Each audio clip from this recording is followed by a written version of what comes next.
লাইলাতুল কদরের রাতে 5টি আমল মিস করবেন না। অবশ্যই আমলগুলো করার চেষ্টা করবেন। লাইলাতুল কদর কিভাবে পাবেন, কিভাবে বুঝবেন যে এটা লাইলাতুল কদর হবে কিনা?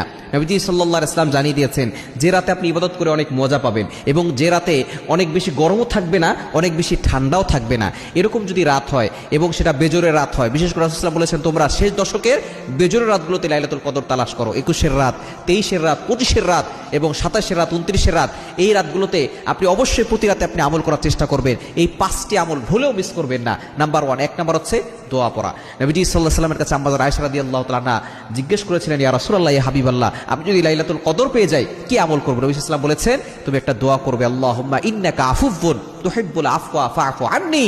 তাহলে আপনি এই দোয়াটা পড়বেন, হে আল্লাহ আপনি ক্ষমাশীল, আপনি ক্ষমা করতে পছন্দ করেন, আল্লাহ আমাকে ক্ষমা করে দেন। এই দোয়াটা আপনি পড়বেন, 1 নাম্বার আমল। 2 নাম্বার আমল হচ্ছে আপনি কোরআন তেলাওয়াত করবেন। বিশেষ করে আপনি সূরা ইখলাস পড়বেন। যদি আপনি একবার সূরা ইখলাস পড়েন আর এই রাতটা যদি লাইলাতুল কদর হয়ে যায় তাহলে 10 পারা কোরআন শরীফ পড়ার সওয়াব, 3 বার পড়লে 1 খতম কোরআন শরীফ পড়ার সওয়াব। সুতরাং ওই রাতটা যদি লাইলাতুল কদর হয়ে যায় তাহলে 1000 মাসের চেয়ে উত্তম, অর্থাৎ 1000 মাস ধরে আপনি প্রতি রাতে আপনি লাইলাতুল কদরের রাতে আপনি যদি সূরা ইখলাস পড়েন 1000 মাস 1000 দিন আপনি সূরা ইখলাস পড়ার ফজিলত পাবেন।